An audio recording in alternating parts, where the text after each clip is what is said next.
최근 시장의 주도주가 변화하고 있느냐 이 부분에 대한 분석을 듣고 싶습니다. 사실 시장에 대한 주도주가 크게 변했다라고 생각은 하진 않는데 주도주가 조금씩 살만한 종목이 조금씩 늘어났다라고는 판단이 됩니다. 올해 시장에서 우리 시장의 가장 큰 화두는 뭐였냐면 네. 결국 투자라는 단어였었습니다. 하나가 더 있다라면 미국이 제조업으로 바뀌는 모습, IRA법을 통해서 네네. 자, 미국이 투자라는 걸 했고 투자라는 걸 한다는 건 정부가 돈을 쓰고 기업이 돈을 쓰는 거였는데 결국 이렇게 투자라고 돈을 썼던 가장 큰 이유는 미국이 그동안 너무나도 서비스업 중심으로 가다 보니 경제 불균형이 발생을 했고 또 중국과의 갈등 구조 또 경쟁 구조 속에서 첨단 제조업을 육성하고자 하는 의지가 많이 돋보이면서 이런 관련 움직임들이 보였습니다. 이 관련 움직임들 속에서 결국 중국과의 갈등이니 중국을 배제시키는 그림이 나오면서 국내 시장에서 미국의 새로운 성장 동력, 투자와 관련된 기업들은 1차적으로 2차 전지, 배터리 관련 기업들이 선두에 섰었던 거고 그 뒤로 당연히 설비 투자를 하기 위해서는 송배전과 관련된 기업들 역시 뒤따랐던 거고 또 에너지의 수급 변화와 관련된 조선업종들도 역시 긍정적인 모습들을 보였다라고 판단해야 될 것 같습니다. 그런데 아시는 것처럼 일반적인 소비와는 다르게 투자라는 어떤 산업은 한 번 움직이면 사실 짧은 기간에 움직이지는 않습니다. 네. 이 산업의 특성이 아주 길고 오래 움직이는 특성이 있고 문제는 오를 때도 길고 오래 움직이는데 내릴 때도 아주 길고 오래 움직입니다. 그렇죠. 근데 이 산업이라고 하시면 대부분 어떤, 지금 중후장대한 보통 장치 산업이라고 부르는 것들인데 지금 말씀드렸던 송배전, 2차 전지 아니면 조선 뭐 정유, 같은. 조선 이런 것들 그죠? 그러니까 오르면 많은 정말 투자를 길게 해서 올라요. 오랫동안 뽑아 예. 먹어야 되는 이게 산업이죠. 장치 산업이기 때문에 네. 이 기업들은 투자에 확신이 있지 않으면 함부로 투자를 하진 않거든요. IT하고 속성이 달라서 오르면 뭐 6개월 오르고 끝나고 1년 오르고 끝나고 이런 경우는 없었어요. 오르면 뭐 작게는 2년, 크게는 3, 4년, 예. 5, 6년까지도 오른 경우가 아주 이게 일반적이고요. 그리고 내릴 때는 뭐 그렇겠죠. 근데 또 지금 오르면 내리고요. 올해 지금 처음에 지금 시작한 거니까 사실 이제 어떻게 보면 지난해 중반부터 오긴 했으니까 한 1년 조금 안 되는 건데 이렇게 놓고 본다라면 저희들이 판단했었을 때는 사실 지금 끝이다라고 얘기를 하기보다는 이게 미국의 새로운 성장 동력으로 자리 잡기 전까지는 지속적인 투자가 이루어진다라고 판단해야 될 것 같아요. 그래서 뭐 당연히 많이 올랐으니까 부담이 느끼실 수 있지만 오르는 만큼 실적이 좋아지고 그다음에 그만큼 큰 세상이 바뀌니까 오른다는 점들도 보셔야 될 것 같고요.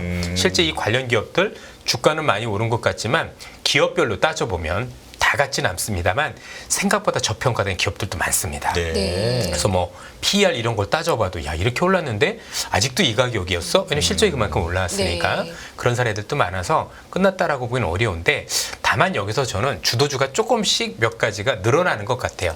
그런데 이 늘어나는 주도주들이 기존에 있었던 배터리라든가 이것보다 더 좋은 건 아닙니다. 분명히 선두는 따로 있다라고 보여지는데 우리가 기본적으로 후발적으로 그래도 봐야 될 기업들이 많이 있다라고 생각을 하는 게 우선적으로 최근에 의외로 주도주까지는 아닌데 너무나도 극심하게 저평가됐던 기업들이 올라오고 있습니다. 예를 들면 화학이라든가 아니면 음식료 아니면 여러분들 알고 유통이라든가 이런 기업들도 보니까 와 이렇게 쌌어 해가지고 최근에 많이 올라오는 모습들을 많이 보여줬었죠. 그렇죠?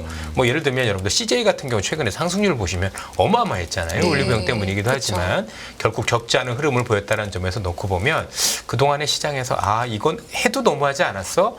그래서 업사이드는 막혀있긴 하죠. 그렇죠? 대단한 성장이 있다거나 아니면 폭발적으로 위로 뚜껑이 열린 앞서 말씀드렸던 투자와 관련된 종목과는 다르긴 하지만 아무리 그래도 이건 너무했고 그 너무한 걸 일정 부분 찾아가는 것까지 있는 관련 기업들이 많이 좋아지는 모습이 보여지고 있다라고 저는 생각을 하고 있습니다. 그래서 그런 기업들도 꼭 괜찮은 흐름이 아닌가라는 판단이 듭니다. 예. 저 완전히 동의하는 게요. 사실 제가 이제 저희 회사 리서치 본부의 소속은 아니고 제가 PB 본부 소속이어서 리서치 본부 의견을 뭐 제가 100% 항상 따라다니지는 않아요. 그런데 저희 하우스에서 올해 이제 굉장히 잘 맞았던 부분이 이선엽 이사님께서 사실 굉장히 초기에 IRA 법안이나 미국의 투자에 주목해야 된다고 정말 초반부터 말씀하셨거든요. 예. 근데 이제 저희 하우스 뷰가 하반기 전망에서 이 미국의 투자 사이클이 이게 정말 큰 주제다. 드디어 여기부터 나오기 시작을 네, 했군요. 나오고 예, 예. 그러면서 지금 아까 말씀하신 화학이나 음식료나 유통 이런 쪽은 사실은 약간 중국 관련에 좀 더 익스포저가 있으면서 저평가 구간에서 트레이딩 바이에 한번 기회가 있을 수 있다. 이런 뷰에 예. 제가 동의를 하고 있거든요. 근데 이제 제가 궁금한 건 뭐냐면 이사님께서 너무 일찍부터 잘 봐주셨는데 주가가 2차 전지 많이 올랐다 지금 좀 조정받았고 그리고 송배전이나 뭐 조선이나 이게 2차 전지에 비하면 덜 올랐지만 이게 몇 년 동안 내려갔던 거 보면 이 올라온 폭이 또 이 단기에 올라온 폭이 작지는 않거든요. 그래서 시장에서는 이거 이미 많이 반영된 거 아니야 라는 의구심을 가지신 분들도 굉장히 많아요. 예. 이사님이 보시기에 이 미국의 투자 이 투자 사이클 진짜 장치 산업의 투자는 어느 정도 진행이 돼 있고 피크 시점은 언제쯤이라고 주가가 아니라 실제 투자의 예. 피크는 언제쯤이라고 보시나요? 사실 저희 회사에서 보고서도 나오긴 했지만 네. 투자 사이클은 앞서도 말씀드렸지만 기본적으로 2, 3년 이상 간다라는 게 일반적이고 항상 주가라는 게 또 선반영하는 측면이 있잖아요. 선반영을 해도 생각보다는 길게 갑니다. 네. 그래서 우리 예전에 처음으로 우리 한국이라는 국가가 투자와 관련해서 올랐던 사례가 언제였냐면 2000년대 초반에 그랬었어요. 그때는 네. 중국의 투자 사이클이었던 기억이 있었을 겁니다. 중국이 산업화라는 이름으로 투자를 진행을 했었었고 그랬었을 때 2002, 3년부터 올라갔던 조선 이런 관련 주가가 2007, 8년도까지 올라갔으니까 결코 적지 않은 흐름이었다고 봐야 될 것 같아요. 그렇죠. 근데 이제 미국 같은 경우도 아시다시피 이 투자라는 걸 본격적으로 진행한 건 지금 40년 만이에요. 네. 그동안에는 미국이라는 국가 자체가 투자보다는 세계화라는 이름으로 인해서 브랜드는 미국에 있지만 예를 들면 나이키 같은 거 이런 기업들이 공장을 처음으로 한국으로 옮겼었고 1970, 80년대 이게 또 베트남으로 옮기고 그러면서 좀 더 싼 인건비를 찾아 떠났거든요. 걔는 브랜드를 가지고 있으니까 이렇게 네. 가능했단 말이에요. 네. 그래서 미국 내에서는 있던 공장들이 다 바깥으로 나갔기 때문에 반도체도 봐보세요. 반도체 미국에 있는 대부분의 기업들 우리는 팹 리스라고 하잖아요. 네. 팹이 공장이고 리스가 없다니까 공장은 없고 그래서 그걸 TSMC나 삼성전자가 만들어주고 그러는 네. 거거든요. 그럼 생각을 하셔도 야 이게 얼마나 투자가 진행이 안 됐었는지 우리는 알 수 있고 투자가 진행이 안 됐다라는 거에 대한 거 나오는 어떤 단어도 있는데 우리가 디트로이트라는 도시를 그 동네를 가르쳐가지고 지금 뭐라고 하냐면 녹슨 도시 그죠? 네. 녹슬었다 해가지고 뭐라고 부르는지 아시죠? 그죠? 우리가 알고 있는 영어로 쓰기도 하지 않습니까? 러스트요? 그렇죠? 러스트 벨트 네네. 그죠? 네. 그래서 러스트 벨트 자체가 얼마나 애들이 공장에 나갔고 투자를 안 했으면 러스트 벨트였겠어요? 그러면 투자자들이 볼 때도 아니 뭐 미국에 공장도 안 지을 건데 뭐해? 그래서 송배전부터 아무것도 있는 게 없어요. 그냥. 그리고 있었던 것도 제가 보니까 예를 들면서 변압기 같은 경우는 보통 이제 연한이 한 25년, 30년 정도 되는데 네. 전부 다 지금 3, 40년이 다 넘어가고 있어요. 그러니까 새롭게 공장을 지역에서 짓는 거 말고 기존에 있던 것도 싹 바꿔야 돼요. 아, 예. 이거 바꾸면 안 될 정도. 우리가 생각하는 것보다 지금 여러분들 미국과 관련해서 제 생각에는 지금 미국이 단순하게 제조업 중심으로 돼서 설비 투자를 하겠다라는 것 외에도 글로벌 시장 전체적으로 지금 어떤 움직임이 있냐면 전기라는 큰 단어를 가지고 전기를 발전시키는 것들을 바꿔가고 있는 거잖아요. 네. 예컨대 기존의 전기를 화석연료, 네. 석탄과 그다음에 석유, 가스 중심으로 많이 발전을 했었다라면 이제 뭐 지구가 뜨거워지고 있다라고 했고 기후와 관련해서 가스 정도 빼놓고 복합 화력 발전도 빼놓고는 전부 다 신재생 에너지 중심으로 가겠다는 흐름인데 이 흐름이 있었을 때 신재생 에너지 관련은 전부 다 발전소를 또 따로 짓는 거잖아요, 그렇죠? 네. 그러니까 네. 곳곳에 풍력이 있어야 될 거고 이게 전부 다 송배전이에요. 아. 네. 결국은 뭐 전기 일으키면 뭐예요? 다 끌고 와야지, 그렇죠? 가정에서 쓸 수 있게 기업들이 쓸 수 있게 만들어야 될 거 아니에요. 그건 사실 시작됐다라고도 보기도 어렵잖아요. 또 우리 지금 전기차 굉장히 좋고 배터리 굉장히 좋은데 어쨌든 전기차 배터리도 충전이 가능해야 될 거지 않습니까? 네. 곳곳에 세우는 충전기도 다 송배전이에요. 생각을 해보면. 그러니까 이런 것들과 그러니까 우리가 단순히 미국 이걸 깐다가 아니라 유럽도 한국도 여러 국가들이 이런 어떤 기반 시설을 마련하기 위한 것들이 전부 다 설비 투자라고 본다면 뭐 6개월 정도 됐다고 해서 이게 다 반영됐다라고 보는 게 맞느냐라는 생각이 들고 사실 저도 여러분도 아시겠지만 애널리스트 출신이잖아요. 네. 애널리스트를 20년간 해왔지만 말씀하셨지만 사실 애널리스트에게 다 믿을 필요는 없거든요. 그렇죠? 뭐 우리 열매연구원님도 뭐 개인적으로는 제 후배님이지만 이게 다 보면 우리도 애널리스트들도 선택을 받습니다. 각사 한 서너 개 증권사가 있으면 그 중에서 서너 명만 어디 가서 간택 받지 나머지들은 쳐다도 안 봐요. 예. 기관 투자가들도 그렇죠? 저희 때는 쫓겨나기도 했었어요. 기관 예. 투자가 가면 매니저분들이 네 건 들을 거 없으면 다 나가고 막 그랬었다고요. 그래서 여러분들도 좀 새겨들을 필요가 있는데 뭐 반영 안 됐다, 반영이 뭐 다 됐다. 제가 볼 때는 그렇게 반영이 안 됐다라고 생각하는 보고서를 또 본 것 같은데 조금 더 큰 그림을 보셔야 되지 않을까 이런 생각이 듭니다. 대표적인 게 여러분들 배터리도 제가 볼 땐 그랬었던 것 같고 저도 초기에 보면 이 배터리 관련 사업을 보면 생각보다 정말 크다고 많이 느꼈었는데 여의도의 시각이 조금 저는 많이 아쉬웠어요. 이건 조금 좀 아니지 않았느냐는 제 개인적으로도 많이 생각이 들었었던 게 사실이고 최근에는 미국의 엔비디아가 그랬죠. 그죠? 얘 이 정도면 끝이고 비싸다라고 했는데 갑자기 막 실적 몇 배로 뛰고는 갑자기 싸져 버렸잖아요. 그죠? 그러면 기존에 그거를 부정적으로 얘기했던 애널리스트는 전부 다 틀린 거예요. 본인들이. 근데 걔들은 계속 안 된다고 얘기를 하겠죠. 그죠? 그럼 누가 그 말을 믿겠습니까? 의미가 별로 없거든요. 뭐 테슬라도 만약에 그럴 것 같고. 네. 그래서 전체적으로 이거를 지금 경험해본 애널리스트가 제가 볼 때는 없습니다. 이 바닥에. 그죠? 근데 투자라는 걸 더 경험해본 적이 없으니 저는 그 말을 곧대로 믿을 건 아니다라고 생각을 하고 일단 미국을 보고 이게 미국만의 문제가 아니라 글로벌적으로 진행되고 있는 큰 흐름이고 전기라는 주제를 두고 발전 방식을 바꾸며 또 그동안 우리가 휘발유나 경유를 쓰던 자동차가 전기라는 새로운 시스템으로 들어오면서 이 기반 시설이 깔려야 이게 또 좋아지는 거 아니겠습니까? 과연 이게 6개월 만에 끝날 일이냐? 우리 투자자분들도 저와 같이 좀 잘 생각해 보셨으면 좋겠습니다. 예. 전 너무 동의하는 게 또 2000년대 중반에 저도 이제 그 중후장대한 산업에서 근무도 했었고 네. 그리고 이제 제가 2008년에 여의도에 왔는데요. 진짜 한 2002년부터 2007년까지 내리 올랐던 그 주식들이 몇십 배 올랐던 주식들이 그럼요. 지금도 기억이 나거든요. 네. 근데 그걸 경험하신 분들이 많이 줄어들긴 했을 겁니다. 분명히. 사실 제가 거의 조상으로서 마지막일 거예요.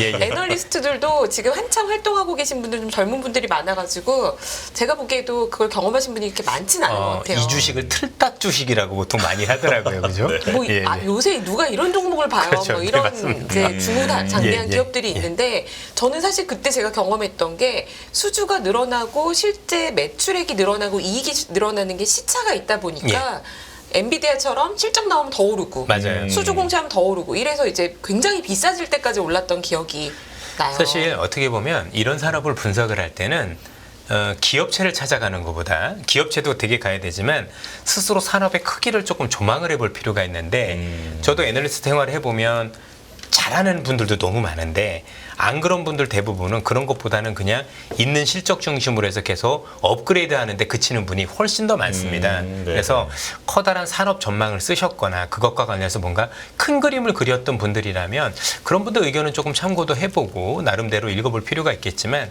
그게 아니라 그냥 올라갈 때마다 이번에 실적조가 더 올리고 그런 보고서라면 저는 볼 필요가 없다라고 생각을 해요. 과감하게 의견을 들을 필요도 없는 거죠. 왜냐하면 대부분이 저도 보통 제가 애널리스트라고 생각을 하면 그 기업과 관련해서는 내가 매출을 추정을 해보고 산업의 크기를 그려보고 그러면서 해봐야 되는데 대부분은 회사에서 준 가이던스 가지고 맞춰주는 경우가 많거든요. 그건 보고서가 아니에요. 기본적으로 그렇죠?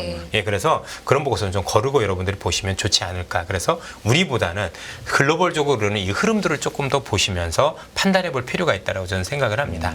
네. 근데 제가 글로벌하게 지금 말씀해주신 그 컨셉에 너무 이제 궁금해서 미국의 투자는 제조업 투자, 중후장대한 예. 투자는 언제까지 가는 건가 궁금해서 굉장히 많이 찾아봤는데 사실 제대로 나온 보고서를 제가 못 찾겠더라고요. 그런 공부를 안 했겠죠. 네. 예. 그리고 경험해 본 적이 없겠죠. 네. 그래서 미국이 어떤 그림을 그리고 있는지 뿐만이 아니라 그냥 심플하게 생각해 볼 수도 있잖아요. 뭐 지금 전 세계 앞으로 전기차가 2000 몇 년도가 얼마까지 된다라고 하면 거기에 필요한 충전소 이런 것들은 계산해 볼 수도 있는 거잖아요. 예. 그렇죠?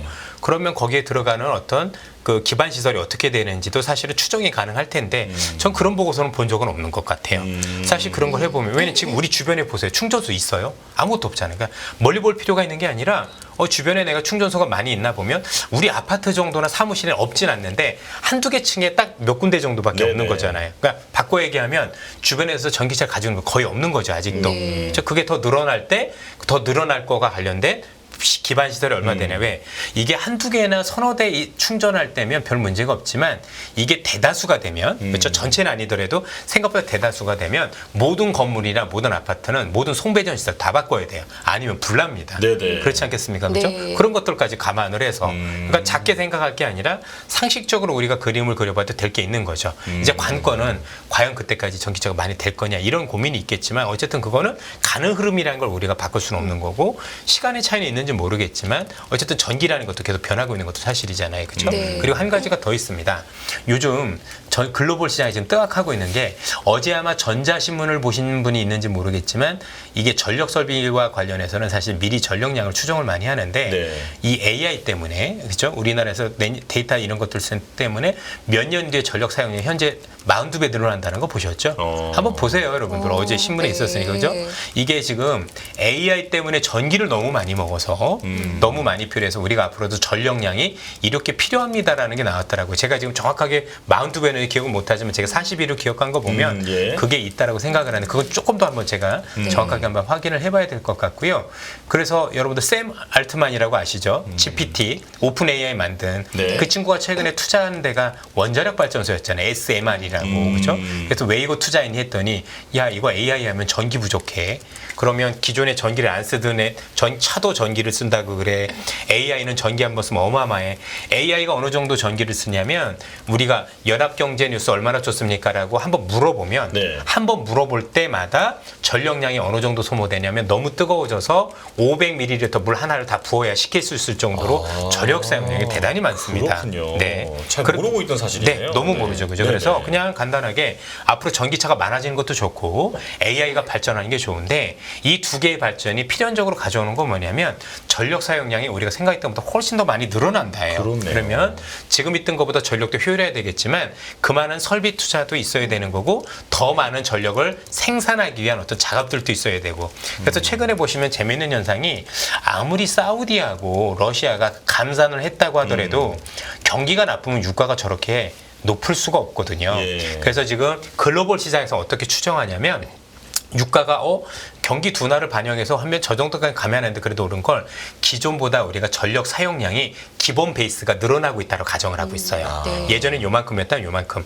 대표적인 게 여러분도 아시겠지만 요즘 유럽이 대표적인데 유럽이 요즘 날씨 뜨거워지면서 유럽 같은 경우 원래 에어컨 보급률이 10%가 안 돼요. 거의 네. 없어요 사실상. 항상 시원했었으니까. 근데 네. 올해부터 에어컨이 어마어마하게 보급되기 시작을 하거든요. 근데 그 전력량을 감당을 못해서 실제 우리 뭐 트랜스라거나 그 휴즈 이런 거 터지는 집들이 어마어마하게 늘어난 게 유럽의 상황에서 그래서 막 네. 전력량 이런 것들을 막 막고 이런 것들이 되게 많이 늘어났었거든요. 그만큼 전력 사용이 앞으로도 훨씬 더 많이 늘어날 거라고 봐야 되는 거고 예. 여기에 대한 투자는 전부 다 해야 되는데 아시겠지만 이런 투자를 제대로 해줄 수 있는 국가가 그렇게 많지가 않아요.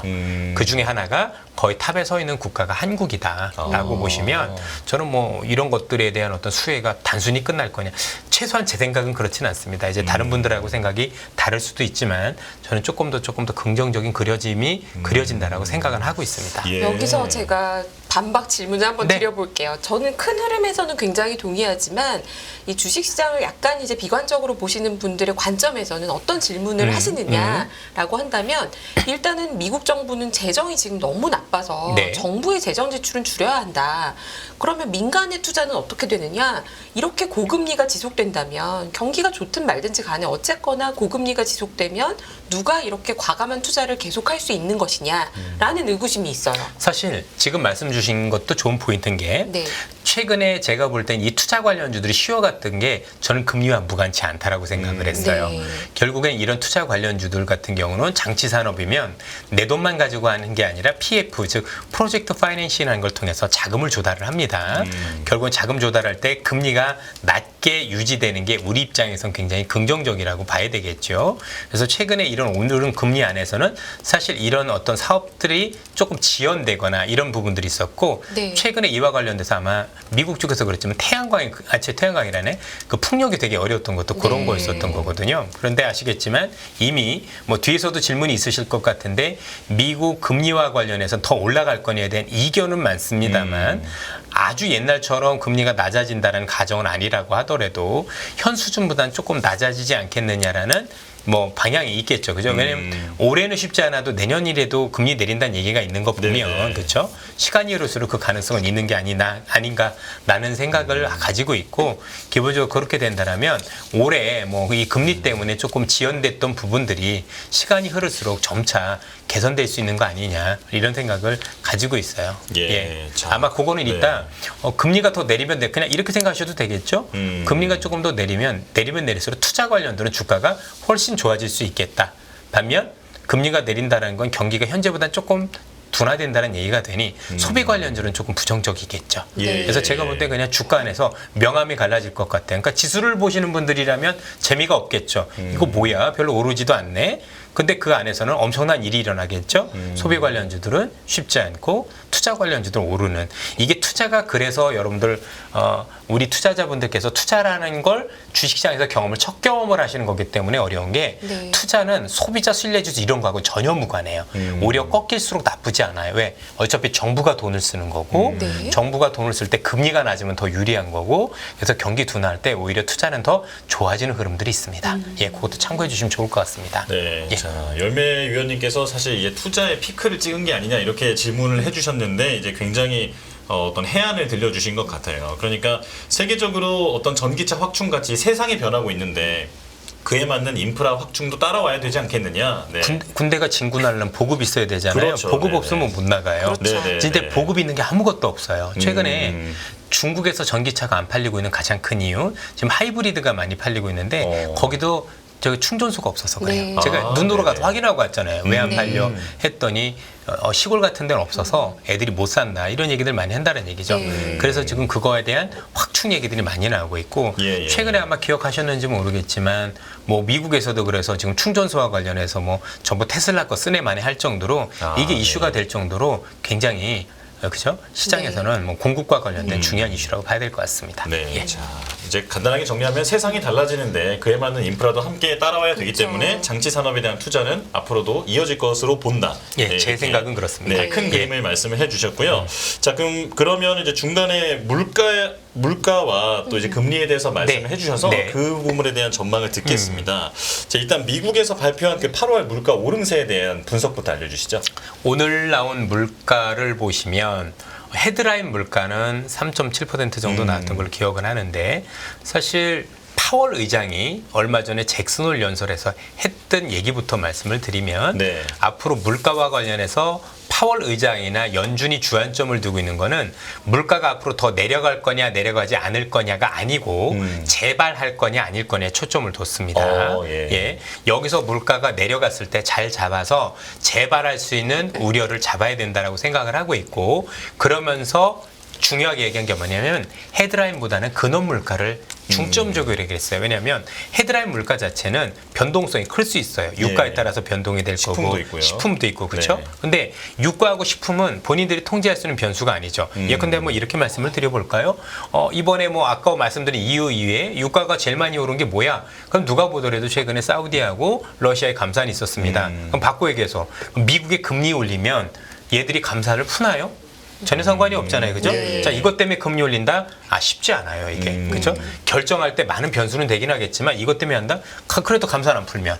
그죠? 그래서 빠지면 더 감산하면 네. 어떻게 할 거예요? 그럼 계속 올리나? 경제? 그거 아니거든요. 그래서 이분들도 그래서 파월 의장도 앞으로 근원 물가가 중요하고 근원 물가 중에서 여러 가지가 중요한데 그중에 주거비를 제한 서비스 물가 그리고 아시겠지만 임금 상승률 그리고 또 하나 주거비 이 세 가지가 물가를 끈적끈적하게 만든 스티키한 어떤 물가와 관련된 부분들이잖아요. 그쵸. 그래서 오늘 그 점들이 발표됐는데 헤드라인 물가 같은 경우는 유가도 있었었고 기저효과도 있기 때문에 일정 수준 이번 달 다음 달까지는 시장에서도 계속 조금은 좀 반등하지 않겠느냐라는 우려가 있었었어요. 네. 그래서 네. 새로운 건 아니었다라고 보는 거고 그럼 핵심적인 포인트는 그래 물가 재발과 관련된 요인들이 어떻게 됐느냐가 중요한데 예를 들면 주거비 같은 경우는 이번에 아마 전달 대비해서 0.3% 거로 알고 있습니다. 상승률이 네. 지지난달에 0.4였었고요. 그래서 네. 더 내려오고 있어요. 네. 오늘 보니까 주거비가 차지하는 비중이 34.7%거든요. 요 요인이 더 낮아지고 있다라는 얘기는 앞으로 근원 물가와 관련된 한 가지 제일 큰 요인이 일단 안정이 되고 있다는 얘기고 네. 우선 안타깝게도 서비스업과 관련된 물가는 지난달에 0.2였는데 이번에 0.4였어요. 사실 반등을 해서 우려는 돼요. 네네. 이게 우려가 된다는 얘기는 금리를 내리긴 어렵답니다. 올리는 건 네. 아니더라도 왜냐하면 이번에 0.4 중에서 거의 절반이 운송 쪽이었는데 결국 유가 때문이라고 볼 수가 있겠죠. 그래서 어쨌든 영향을 미치고 있는 건 맞는 거니까. 근데 상승 요인이어서 11월에 금리 올릴 요인이라기보다는 나름대로 11월에 금리 인사를 꼭 중단하는 건 아닐 수도 있다 정도로 이렇게 확인이 될 거라고 생각을 하고 아시겠지만 임금 같은 경우는 최근에 생각보다 안정을 많이 보이고 있다라는 그렇죠. 점. 그래서 오늘 나왔던 물가를 놓고 보면 9월은 동결이 확실한 거고 11월에는 두고 봐야 된다 정도. 올린다 내린다가 아니라 야 그래도 이 정도면 그냥 확실하게 무조건 다 끝났어라는 것보다는 그래도 조금 더 한번 지켜봐야 되지 않을까? 그런데 그럼에도 현재 앞서 말씀드린 근원 인플레이션은 여전히 디스인플레이션이라는 걸 단행을 하고 있다는 걸 봐가지고 여전히 우리가 보는 그 안에 들어가 있구나 합니다. 예, 예. 한 가지 여기서 조금 더 말씀드려야 될 게 이번에 잭슨을 연설해서 분명히 파월 의장 우리한테 두 가지 메시지를 분명히 줬어요. 첫 번째, 현재 금리는 굉장히 제약적 금리라고 했어요. 상당히 제약적 금리다. 중립금리 물어봤었을 때 네. 쉽게 얘기해서 야 파월 지금 금리가 너무 낮아서 혹시 경기 이게 물가 못 잡는 거 아니야 그랬더니 아니야 생각보다 제약적이고 네. 생각보다 제약 그죠 이런 얘기를 했고 두 번째 얘기를 했어요 이연 효과 때문이다 쉽게 얘기해서 내가 이 정도까지 금리 올려왔는데 금리 올린 거에 대한 부정적인 효과는 시간을 두고 벌어지는 거야. 네. 그래서 파월은 앞으로 좀 두고 봐 이런 얘기거든요. 네. 한 달만 두고 보진 않겠죠. 여러 가지를 두고 보고 이런 걸 종합했었을 때 현재 연준의 생각은 어쨌든 지금 금리가 생각보다 많은 금리라고 알고 있고 이 많은 굉장히 높은 금리고 이 안에서 이 정도 금리면 시간을 두고는 분명히 약간의 경기에 우리 표현으로 기스를 좀 줄 거다. 네. 그렇죠? 이렇게 생각을 하고 있는 것 같아요. 그래서 최근에 보고서 예를 들면 샌프란시스코 연운에서 나온 보고서가 앞으로 주거비가 금리에 어떻게 영향을 미칠 거냐에 대한 보고서를 내놨는데 네. 앞으로 계속 떨어지고 내년에는 마이너스 기여를 할 거다는 보고서를 공식적으로 냈고 또 클리블랜드 연운에서는 그 로레타 메스터 이분은 원래 되게 매파적인데 네. 거기서 나온 보고서는 임금도 지금부터 계속 둔화돼서 앞으로도 계속 둔화될 거니 즉 두 군데서 얘기하기를 앞으로 미국의 근원 물가는 지금보다는 좀 더 낮아지는 쪽에 무게를 두고 있었다라는 이런 사실들을 종합을 해볼 필요가 있지 않느냐 그렇게 보면 아직까지는 섣부른 기대긴 하지만 전체적으로 9월은 동결은 뭐 누구나 다 아는 거고 11월에도 올리느냐 마느냐 가지고는 아직은 약간 동결 쪽에 좀 더 가까운 그래서 오늘 아침에 끝난 CME 페드 와치를 보니까 아직은 동결이 조금 많더라고요. 그렇죠? 네. 별 차이는 안 납니다. 아마 제가 알기로는 51%대 49 뭐 그 정도였던 것 같아요. 그러니까 사람들이 아직은 뭐 치킨 반 양념 반 뭐 이런 거가 였던 것 같은데 네. 그래도 조금 야 이 정도면 동결 아니야 이런 것 같습니다. 뭐 추가적으로 확인해야 봐야지 있지만 오늘 물가는 시장의 움직임을 훼손할 정도는 아니다 정도로 결론을 내리고 또 앞으로 우리가 지표를 보면서 조금 더 따져봐야 되지 않느냐. 그런데 연준은 기대를 하고 있다. 이거에 대해서 닉 티밀하우스 그죠? 월스트리트 저널 기자는 얘기를 했죠. 그동안의 연준은 시장과 관련해서 결국 금리를 올릴 때 좀 과잉 긴축을 해야 된다라는 의견들이 있었는데 예. 그게 최근에 바뀌었다는 얘기를 공식적으로 했죠. 여기부터는 금리 올리는데 신중해야 된다. 왜? 위험도 있기 때문에. 그 뉘앙스 자체가 이미 뭐냐면 이 정도 금리면 시장에 부담을 계속 줄 것 같은데 시간을 두고 시장에 부담을 주니 더 올리는 거에 좀 더 신중해야 될 것 같아 이런 얘기예요. 바꿔 얘기하면 금리를 올리는 허들이 되게 높다는 얘기예요. 이 정도면 올린다가 아니라 이거보다 더 올려야 올린다. 이렇게 보시면 될 것 같습니다. 예, 예. 좀 어려웠나요? 제가 지금 이사님 뵙기 전에 나름 공부를 좀 하고 왔는데 그러니까 지금 말씀해주신 내용을 조금 정리를 해보자면 그러니까 연준이 중요하게 생각하는 게 그 CPI라기보다는 근원 물가고 네. 네, 근원 물가가 조금은 상승폭이 둔화를 했으니 이제 금리를 더 올릴 어떤 동기는 조금은 약해진 것 같다라는 말씀이시잖아요.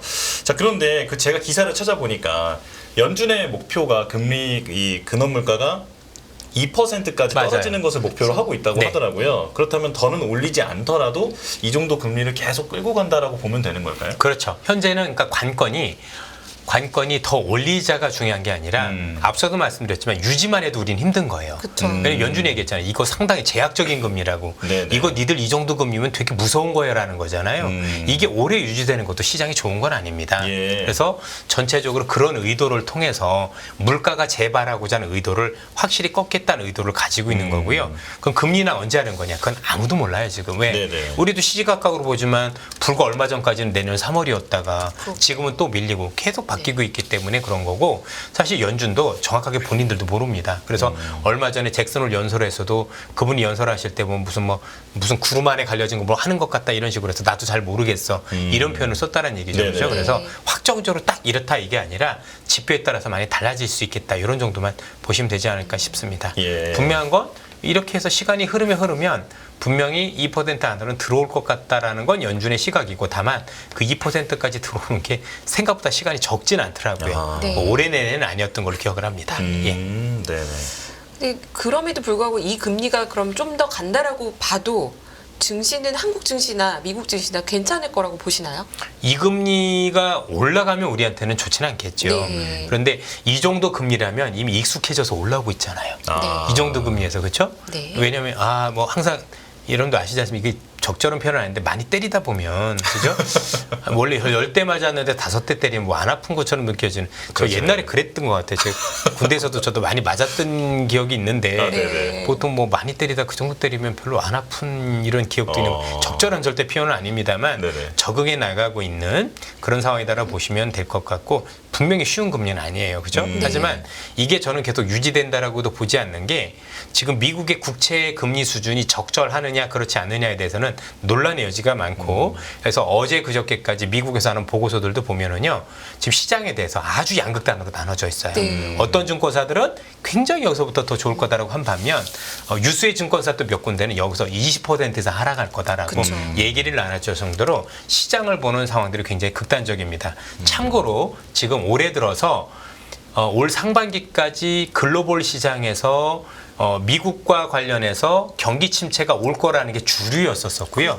그래서 글로벌 헤지 펀드들은 전부 다 미국 국채를 많이 샀었어요. 예. 그래서 올 상반기까지 그러니까 최근까지 한 230조 원의 대규모 손실을 입었고 네. 당연히 경제가 안 좋다라고 믿으니 주식도 숏 포지션 가지고 있다가 거기서 300조 원의 손실을 기록을 했어요. 네. 아시겠지만 테슬라, 엔비디아를 많이 가지고 있다 거덜났거든요. 이 친구들. 여긴 빼떼로 해서 거덜나고 그죠? 네. 그런데 이 친구들이 최근에 포지션을 어떻게 바꿨냐면 앞으로 금리가 더 올라간다고 사상 최대로 또 그렇게 포지션을 꾸며놨어요. 미국 금리는 계속 오를 거야 이런 식으로. 네. 그래서 저는 불안해요. 그러니까 우리는 괜찮은데 미국 금리가 저는 그렇게 올라갈 것 같지는 않습니다. 네. 우선 최근에 미국의 그 금리가 이렇게 많이 올라갔던 이유 좀 제가 좀 말씀드려도 되죠? 네, 그럼요. 예. 네. 미국의 금리가 많이 올라간 요인을 살펴보면 수급적인 요인으로 첫 번째는 누가 보더라도 미국 경제가 생각보다 좋았던 거죠. 나쁠 줄 알았는데 나쁘지 않았어가 첫 번째일 거고 두 번째는 수급적으로 미국 정부와 미국 중앙은행이 동시에 국채를 팔고 있죠. 네. 미국 중앙은행 QT 양적 긴축이라고 하는데 들고 있던 채권을 만기가 들어오면 안 사면서 그러니까 시중에 돈을 빨아들이기 위해서 사실 채권을 파는 행위예요. 그리고 미국 정부는 세금이 덜 거쳤다고 해서 빚을 더 내겠다. 쉽게 채권 발행을 더 하겠다. 얘도 파는 애죠. 미국 정부도 채권 팔고 미국 중앙은행도 채권을 팔고 경기는 좋다라고 하니 금리는 안 내려가고 네. 여기에 두 개가 더 있었어요. 하나가 뭐였냐면 최근에 중국 경기가 어려워지면서 중국이 위안화 방어를 했다는 얘기죠. 네. 위안화 방어 수단이 미 국채를 팔고 위안화를 사는 거예요. 아, 예. 또 일본도 엔화가 초약세로 가다 보니 일본도 그렇죠 미 국채를 팔고 엔화를 샀던 거거든요. 그래서 의외에 경기 외의 요건들이 몇 가지가 지금 돌아가고 있는데 최근에 이와 관련해서 일단 일본이 갑자기 우리가 이 정도 되면 앞으로 마이너스 금리를 끝낼 수도 있어. 네. 이 의미 안에는 다른 것보다도 추가적인 엔화 약세는 사실은 용인하지 않겠다는 의미를 담았다라고 보고 이런 발언들이 조금씩 이어지면 사람들은 엔화를 매수하기 시작할 거거든요. 그러면 일단은 미 국채를 팔던 세력 하나가 없어지는 거예요. 그죠? 네. 일본이 안 팔기 시작할 거고 최근에 중국도 경제가 조금씩은 안정이 되면 좋아지는 건 아닌데 안정이 되면서 추가적인 위안화 약세는 좀 제한되고 있는 거니 중국도 팔지 않고 이 두 가지만 해도 금리가 더 못 올라요. 네. 그렇죠? 그런 상황에서 뭐 나중에 좀 봐야 되겠지만 물가와 관련된 여러 가지 지표들 중에서 근원과 관련된 것들이 조금만 약간만 조금 더 안정만 된다는 폭만 보여도 이거 11월에 금리 인상 안 갈 수 있겠다는 확신이 들 때마다 제가 볼 땐 국채 금리는 우리가 옛날처럼 낮은 금리 그런 건 불가능해 보이지만 현재 현 수준보다 조금 더 내려올 수는 여전히 있지 않을까. 근데 그 정도만 돼도 이 헤지펀드는 손실이 또 막대해집니다. 네. 그렇죠? 그럼 막대해지면 또 손절하겠죠. 그 손절 매물이 금리를 일시적으로 급락으로 저는 몰 수 있는 부분이 조만간 나올 거라고 생각을 하고 있습니다. 시기는 못 박지 못해요. 그러면 시장은 되게 긍정적입니다. 왜냐하면 그게 경기가 나빠서 그런 게 아닌 거니까. 경기가 나빠서 금리가 급락하는 건 우리한테도 최악이거든요. 예. 근데 그게 아니라 수급적인 요인 때문에 일시 되돌림 있는 구간에서는 사실 우리한테는 나쁠 건 없다고 봅니다. 그렇죠. 네. 말씀해 주신 것처럼 중국이 조금 회복이 되면서 다시 미국 국채를 사줄 수 있는 여력이 생긴다면 굉장히 뭐 전체적인 흐름이 괜찮아질 수 뭐 있겠다. 사줄 것까지는 기대는 안 하고 최소한 있는데 매도는 매도만 크게 안 안 해도 한다라는 정도로도 금리 안정 수급적으로 가능하다라는 거 저도 동의가 되는데요. 문제는 지금 중국 경기 상황이 생각보다 안 좋은 것 같다라는 얘기도 꽤 많이 들려오는 것 같아요. 물론 아주 큰 걱정은 조금 지나가고 있는 것 같긴 하지만 이게 이제 이견이 많은데 네. 제가 이제 나오신 분들 말씀들도 많이 경청을 해봤고 또 이제 분석하신 분들도 다 제가 볼 땐 너무 좋은 얘기고 일리가 있는데 이게 우리가 생각하는 안 좋다라는 정도가 그러니까 우리 분들이 느끼시는 건 조금 더 안 좋은 것 같아요. 그러니까 네. 그냥 안 좋다가 아니라 어느 정도냐면 최근에 이제 많은 매체들에서 뭐 40년 만에 성장은 이제 끝났고 그냥 완전히 이제 골로 가는 것만 남았다. 뭐 이런 정도예요. 그죠? 그리고 뭐 중국이 제2의 리만 브로더스가 될 거다. 이런 얘기들까지 많이 주셨던 것 같은데 일단 제가 보기엔 중국이라는 국가가 이전만큼의 성장을 할 수 있는 거에 대해서는 의구심도 많고 또 최근에 이 부동산 이슈로 인해서 경기가 지속적으로 발목을 잡을 가능성을 부인할 사람은 없을 거라고 보는데 저는 최소한 이게 여러분들 동의 안 하실 거라고 생각을 하는데 중국 경기는 전환점을 맞았다라고 생각을 하고 있습니다. 사실 이번에 비고유한 사태가 문제 확산이 아니라 문제 전환점이었어요. 왜냐면 벌써 이게 세 가지 레드라인을 통해서 중국이 부동산을 규제하고자 했던 이 정책은 몇 년간에 걸쳐서 진행이 되었었던 거고 네. 그 과정 속에서 여러분들 잘 아시는 것처럼 헝다 사태부터 우리는 여러 가지 기업들이 중국의 부동산 개발 기업들이 계속 쓰러지는 걸 봐왔단 말이에요. 그렇죠? 그러면서 뭐 기억하시겠지만 공동부유 또는 집은 소유하는 거지 투기가 아니다라는 얘기까지 해가면서 굉장히 크게 문제를 많이 발생시켰던 것 같은데 비구이한 덩치부터는 좀 달랐던 것 같아요. 만약에 이 친구를 잘못 조절해 놓으면 사람들이 신뢰를 안 하면서 얘 죽였으니까 다음에도 해서 많이 번질 수 있는 소지가 있었었고 이게 번졌을 경우는 당연히 우리가 생각하는 안 좋은 그림 또는 중국에도 부동산 관련 일자리가 굉장히 많을 거니 경제에 미치는 부정적 영향이 굉장히 컸을 거라는 거죠. 그래서 저는 중국 당국이 여기에 대한 부담을 우리가 생각하는 것보다 훨씬 더 크게 느꼈다라고 생각을 해요. 그 증거가 어디냐면 최근에 부동산 관련 정책 나온 거 보면 생각보다 대단히 커요. 예를 들면 여러분들 중국에서는 부동산과 관련된 정책 중에서 우리가 아셔야 될 게 뭐냐면 중국은 3선 도시, 4선 도시가 문제지 1선 도시 부동산은 생각보다 그렇게 많이 빠지거나 그러진 않았거든요. 그렇죠. 특히 중국 같은 경우는 베이징이나 아니면 상하이가 왜 중요하냐면 중국은 대학교 들어가는 게 지역 할당제거든요. 그래서 북경대 들어가고 칭화대 들어갈 때 북경 시민한테 우선권을 줘요. 꽤 많은 퍼센트를. 예. 제가 지난번에 보니까 상하이 같은 경우는 상하이는 푸단대나 짜오팅대라고 해서 교통대가 있는데 여기 배정된 물량이 한 50에서 60% 가까이나 되더라고요. 네. 그러니까 그 동네 사느냐 안 나느냐 이걸 이제 후커우 제도라고 그래서 예. 호적대 지금은 좀 바뀌었는지 모르겠습니다만 제가 그 자료를 직접 봤기 때문에 네. 말씀을 드린 거거든요. 그래서 그 동네 집은 더 살려고 난리예요. 당연하지 않겠습니까? 그렇겠네요. 있느냐 없느냐. 교육열이 있으니까요. 예, 근데 문제는 뭐냐면 중국인들이 집을 살 때는 우리에게 증거금이라고 하잖아요. 이게 되게 비싸요. 뭐냐면 집을 처음 살 때는 20-30%예요. 그런데 두 번째 집을 살 때, 한 채 있는데 두 채가 아니라 네. 내가 하나 있는 걸 팔고 두 번째 살 때부터는 이 증거금이 40에서 60%까지 올라가요. 북경 기준으로 80%까지 올라가요. 예. 그러면 북경에서 집 살려면 10억인데 8억까지 물론 좀 다르긴 합니다만 근데 이번에 그걸 다 풀어버렸어요. 풀어서 어떻게 풀어버렸냐면 내가 집이 없기만 하면 첫 번째 집이 됐든 두 번째 집은 그걸 30% 낮췄어요. 생애 첫은 20% 그다음에 내가 기존에 있던 집을 팔고 새불집을 사면 무주택자라고 보고 요거를 새로 한 거에서 30% 낮췄어요. 쉽게 얘기하면 이제는 돈이 많지 않아도 할 수 있게끔. 그러면서 지금 이번 달 얼마 안 됐는데 지금까지 거래된 부동산 거래량이 지난 8월에 있었던 것보다 훨씬 더 높아요. 그러니까 부동산 거래 실제 많이 일어나고 있다는 네. 얘기죠. 그래서 중국에서 일어나고 있는 건 기본적으로 그래 뭐 안 좋은 것도 맞고 여러분들 생각하는 것처럼 나중에 중국 경제 발목 잡히는 거 저성장까지는 해서 성장이 좀 쉽지 않을 거다. 대해서는 저도 의견이 없습니다만 그 최악은 제가 볼 때는 지금이 아닌가라는 생각을 기본적으로 가지고 있다라는 정도로 좀 보시면 될 것 같고요. 참고로 비구이한 그 사태 났었을 때 많은 분들은 망하네 만에 그런데 네. JP모건이 비구이한 지분을 5% 이상 늘린 거 알고 계십니까? 아, 그래요? 예, 뭐 신문기다 있으니까 찾아보세요. 우리가 이렇게 달라요. 그러니까 우리가 잘못 알고 있는 게 너무 많다는 얘기죠. 그래서 채권을 주식 전환하고 뭐 이런 건 아니에요. 아니었고요. 예, 주식을 실제로 샀어요. 예. 했다는 거죠. 그리고 대박 났죠 지금. 최근에 100% 가까이 네. 올랐을 거요. 네. 그렇죠? 기사 찾아보시기 바랍니다. 최근에 JP모건이 실제로 늘렸었어요. 네. 그리고 이런 것도 있습니다. 일본이나 한국이나 미국, 중국과 좀 다른 점이 뭐냐면 제가 지금 말씀드린 흔히 얘기하는 민주주의 국가, 자본주의 국가들은 이게 부동산이 부실해지면 직접적으로 타격을 받는 게 시중은행들이죠. 네. 시중은행들이 타격을 받고 그래서 금융 불안으로 가는데 중국은 그 금융회사가 다 국영기업이에요. 네. 국영은행. 그러니까 쉽게 얘기하면 정부가 타격을 받아요. 그래서 그 가능성이 원래부터 없었어요. 근데 이제 그 비구이 위안이 문제가 됐던 거는 외화 부채, 달러 채권을 갚지 못해서 문제가 된 거 아니었나요? 그게 일부러 그런 겁니다. 여러분들 비구이안이라는 기업이 매출이 얼마인지 아십니까? 엄청 1년 크다고는, 매출이 네. 조 단위가 아니라 몇십조, 몇백조 단위거든요. 네. 근데 300억 원을 못 갚았다? 사실 일부러 안 갚았다라고 보는 게 중국의 안에서 시각이에요. 조 단위보다. 그래야 문제가 많이 불거지고 사실 어떻게 보면 기업들이 약간 중국 정부를 상대로 조금 도박을 했다라고도 볼 수 있는 시각들이 중국에서뿐만 아니라 외신에서도 그렇게 보고 있어요. 예. 자, 왜냐면 그 뒤에 바로 7천억 원에 대한 중국의 그것도 있었거든요. 이번에 그 3년 상환된 거 네. 결국 이렇게 문제를 크게 터트려야 글로벌에서 중국에서 돈 다 뺄 거 아니에요, 그렇죠? 예, 예. 그러면 함부로 못 할 거 아니에요. 네. 그래서 여러분들 아마 비구이안과 관련해서 실제 제대로 된 데이터를 찾아보시면은요, 비구이안이 올 상반기 특히 6, 7월부터 이게 돈을 빼고 대주주들이 뭔가 자기 거 이런 움직임들이 실제 보고서로도 굉장히 많이 나왔어요. 네. 홍콩에서도 보고서 나오고 저도 계속 보고 있었고, 그러니까 얘들이 좀 얄팍한 수를 써서 문제를 더 확산을 시켰다.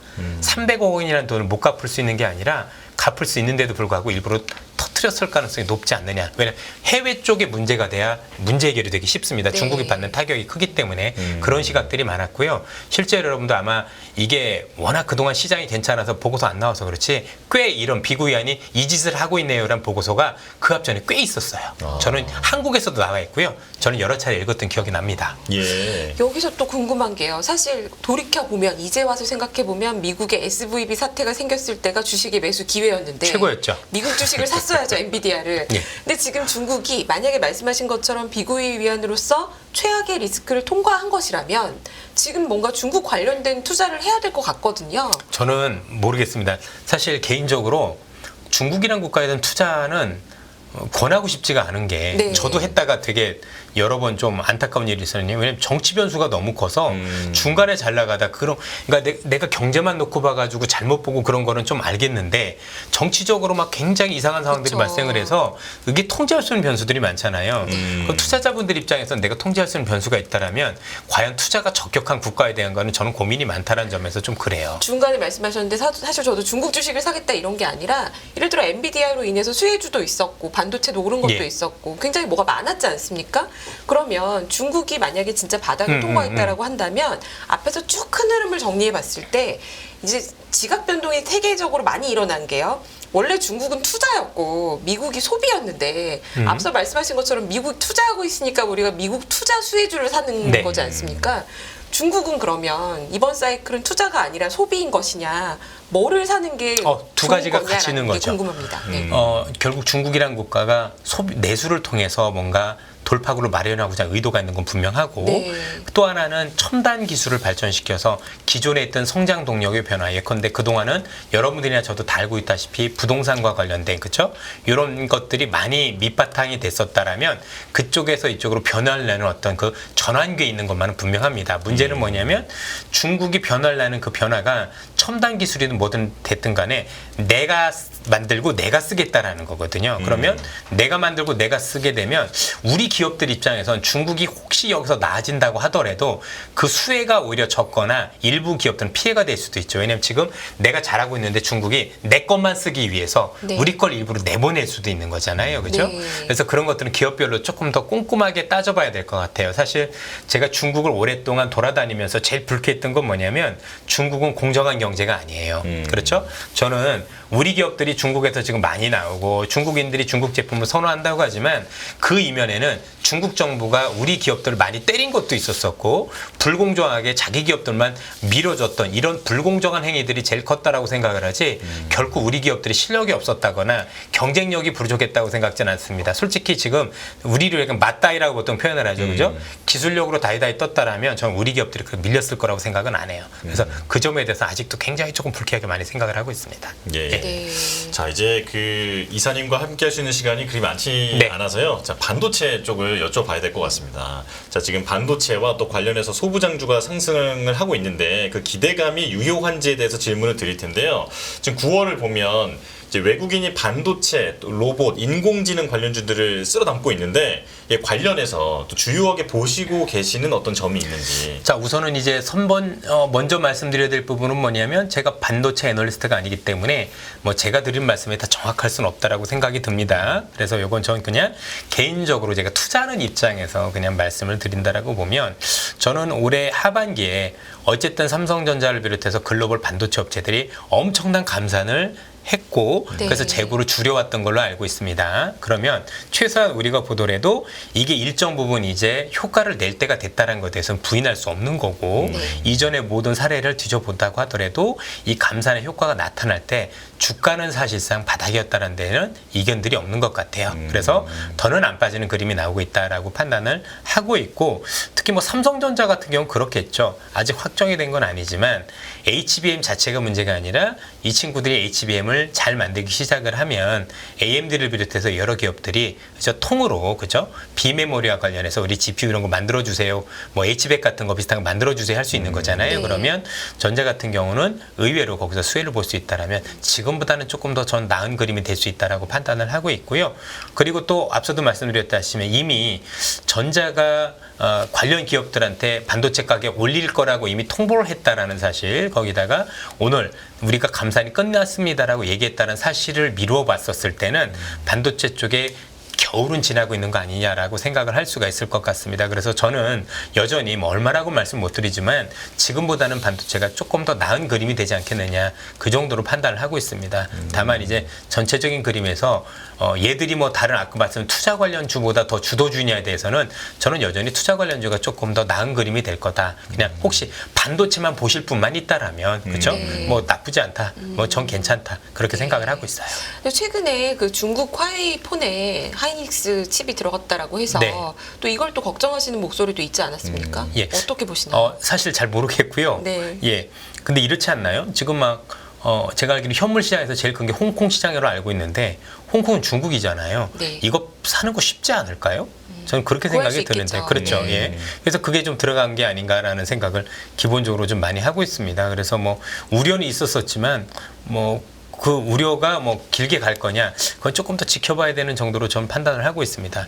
일단은 뭐 제가 잘 알 수 있는 사안은 아니었던 것 같습니다. 예. 그럼 신재생 아까 말씀하시면서 이제 풍력이 조금 안 좋았다 말씀하셨는데 네. 미국에서 투자를 네. 하는데 신재생의 그림은 있지만 지금 미국 대선도 있기 때문에 누가 당선되느냐에 따라서 다르겠죠. 신재생이 아니라 화석연료다. 그래서 다시 석유 기업, 정유 기업 사야 된다 이렇게 보시는 분들도 계시고 그래서 신재생이 지금 주가가 막혔다고 보시는 시각도 있는데 이건 어떻게 보시나요? 사실 이럴 때 제일 좋은 투자 방법이 뭐냐면 이 두 사람이 공통적으로 하겠다라는 게 있어요. 네. 그게 인프라 투자하고 AI예요. 그렇죠? 그럼 만약에 앞으로 이런 미국의 정치 변수 이런 것들 때문에 그 관련 기업들이 정치 변수에 따라서 왔다 갔다 할 수 있는 가능성은 충분히 있겠죠. 우리 투자자분들께서도. 그러면 뭐 그거 다 떠나서 그 둘이 어쨌든 하겠다라는 공통 분모들은 있는 거잖아요. 그죠? 왜냐하면 여러분들 지금 기억해 보시면 AI 하나만 하더라도 우리 트럼프 때부터 한번 기억해 볼까요? 트럼프가 했던 게 파웨이 규제. 그다음에 또 이쪽으로 넘어와서 틱톡 규제, 그다음에 엔비디아 규제거든요. 전체적으로 플랫폼 AI 규제는 공통 분모를 가지고 있어요. 네. 그렇죠? 이 얘기는 그만큼 AI 또 플랫폼 이 산업이 나중에 첨단 산업과 관련해서 미국과 중국의 헤게모니를 가릴 수 있는 가장 큰 산업이다라는 점에서 이견이 없을 거거든요. 네. 그럼 이견 없는 산업 하면 되는 거죠. 뭐. 그렇죠? 네. 그리고 트럼프도 지금 인프라 투자는 굉장히 강조를 하고 있거든요. 그렇죠. 그럼 굳이 뭐 신재생도 좋지만 그거보다는 인프라 관련주들 여전히 많지 않습니까? 그렇죠? 그 안에서 뭔가 공통 분모를 찾으면 굳이 제가 볼 땐 머리 아프게 생각할 필요가 없는 것 같아요. 투자라는 건 사실 불확실하면 할 필요가 없거든요. 그렇죠? 그 중에서 그래도 내가 확연하게 드러나고 뭔가 큰 그림을 제대로 그릴 수 있는 쪽으로만 국한을 해도 부족함이 없지 않을까라는 생각이 듭니다. 네. 정리의 달인 우리 앵커님께서 정리를 해주시면요. 네. 제가 지금 사실 딴 생각하고 있어가지고 정리를 네. 예, 어떤 생각을 했었냐면 네. 그 신재생 에너지나 이런 부분들에 대한 수요나 이런 것은 계속해서 이제 확장해 나갈 것으로도 지금 이사님께서도 말씀해 주셨는데 이제 좀 개인적인 질문입니다만 제가 이제 수소주를 보고 있다가 크게 재미를 못 봤어요, 이사님. 예. 이 수소주가 사실은 신재생 에너지 관련해서 크게 각광을 받던 종목들인데 요즘에는 좀 잠잠한 것 같거든요. 왜 그런 걸까요? 보셔서 아시겠지만 투자와 관련해서 수소 투자한다는 거 별로 들어보신 적이 있나요? 그죠? 일단은 저는 그렇게 생각을 합니다. 남들이 안 보는 거 보면 외로워요. 그죠? 대신에 진짜 좋은 투자는요. 남들이 많이 바라볼 걸 남들보다 반발자국만 빠르게 보는 게 제일 좋습니다. 그러니까 예. 너무 일찍 봐도 돈 벌고 암 걸려요. 그죠? 오래 기다리다. 진짜 그런 경우 많아요. 그죠? 벌고 암 뭐 진짜 걸려요. 벌었어. 그죠? 한 4, 5년 뒤에. 예, 그 이전에 병 걸릴 수도 있어서 뭔가 이런 그림을 잘 가지고 있대. 다른 사람들도 나랑 같은 생각을 할 수 있다는 걸 기다리는 것도 투자를 잘하는 방법이에요. 그렇죠? 충분히 이런 것과 관련해서 큰 그림을 미리 한번 많이 그려보고 내가 이런 생각을 가지고 있는데 내 생각이 맞을 수도 있고 틀릴 수도 있을 건데 나와 비슷한 생각을 하는 사람들이 많아지면 주가가 올라가는 거잖아요. 그렇죠? 그래서 지금 말씀 주신 그런 것들 그림을 그리면서 나 위에 다른 사람들도 이런 그림에 대해서 관심을 갖는지 그렇다라면 그때부터는 투자를 적극적으로 하면 기다리지도 않고 수익을 내는데 굉장히 도움이 될 수 있겠죠. 예. 제가 정리를 앞에서 조금 해드리면 네네네네. 저는 이제 신재생에 대해서 장기 그림은 좋게 보고 그리고 가장 확신하고 계시는 게 전력에 대한 수요 증가와 인프라 투자가 필요하다여서 전체적으로 다 좋은데 네네. 왜 신재생만 지금 안 좋은 풍력이나 이런 게 안 좋은 것들이 있느냐 이 부분은 내년에 대선이 있기 때문이고 대선하고 금리하고 같이 연관이 그쵸, 있고요. 고금리도 있죠. 그래서 아마 일단 금리가 한번 빠지면 제일 먼저 오르는 게 풍력일걸요? 예, 그거는 누가 보더라도 왜냐면 그것 때문에 최근에 지연됐으니까 그죠? 네. 그래서 금리 내릴 때 뭐 사야 돼 이런 것도 확확 보여요 그냥 그죠? 금리 뭐 내릴 그게 때는 뭐 내년까지 갈 풍력을 필요도 사라. 없고 맞습니다. 네. 예. 그리고 우리나라 기업들도 거기 해당이 됩니다. 지금부터 대선까지는 누가 될지 모르는 불확실성이 있으니 양쪽에서 다 추진하고 있는 정책 수혜주를 그럼요. 보자. 예, 네. 그게 제일 편하지 않습니까? 그게 예. 전력도 있고 인프라 예. 그리고 AI 예, 요게 굉장히 중요하다. 그렇죠. 네. 예, 이렇게 전체적으로 정리를 뭐. 해볼 수 있을 것 같네요. 뭐 아시겠지만 굳이 어려운 게임은 저는 할 필요가 없다라고 생각을 하고 상식적으로 보면 되게 좋은 것들이 많은 것 같아요. 그리고 뭐 전기차와 관련해서 미국이 한다 안 한다 하는데 안 할 수 없을 거요. 왜 그런 생각을 갖냐면 미국이 처음에 한번 그렇게 해서 한번 딴지를 걸었다가 중국한테 지금 그죠? 굉장히 이렇게 많이 따라잡히거나 되게 곤란한 상황들이 오잖아요. 그 앞으로도 미국이 이걸 안 하게 되면 나중에 또 따라잡기 어렵잖아요. 그래서 말은 저렇게 하고 지금 뭐 노동자들 달려서 말은 그렇게 하지만 실제 이 산업을 중단시키거나 전 그럴 가능성 매우 낮다라고 생각을 해요. 그런 점들을 참고해 주셨으면 정치보다 중요한 게 경쟁력인데 거기서 경쟁력을 뺏길 만한 일을 무조건 자초를 할 거냐. 거기에 대해서는 우리가 또 다른 고민을 한번 해보도록 하십시다. 네, 알겠습니다. 자, 이선엽 신한투자증권 영업부 이사님과 지금 큰 그림에 대해서 설명을 들어봤는데, 저는 이사님 설명을 들으면서 내가 되게 굉장히 좁게 보고 있었구나라는 생각이 들었습니다. 특히나 그 중국의 그 경제 전망에 대한 얘기는 이제 국내에서 듣는 것과 해외에서 좀 넓은 귀로 이제 듣는 것과는 큰 시각차가 있다는 것도 새롭게 알게 된 것 같아요. 네. 자, 그리고 앞으로도 이제 인프라가 바뀌기 때문에 그런 부분에 대한 전망에 대해서는 큰 그림상으로 봤을 때는 이제 좋게 보고 계신다라는 말씀을 하면서 자, 여기서 인사를 나누겠습니다. 자, 이선엽 신한투자증권 영업부 이사님과 함께했습니다. 고맙습니다. 예, 감사합니다. 끝없는 위기 속 기회는 언제나 숨어 있습니다. 성공한 투자 고수들과 나눈 투자의 철학. 다가올 기회를 잡아내는 부의 만찬으로 여러분을 초대합니다. 푸짐하게 한 상 차려놓았습니다. 안녕하세요, 이승입니다. 더 많은 영상을 보고 싶으신 분들은 화면 오른쪽에 있는 구독 버튼을 눌러주시기 바랍니다. 그리고 영상을 보시면서 좋아요는 필수인 거 아시죠? 항상 인포맥스 라이브를 사랑해 주셔서 감사합니다.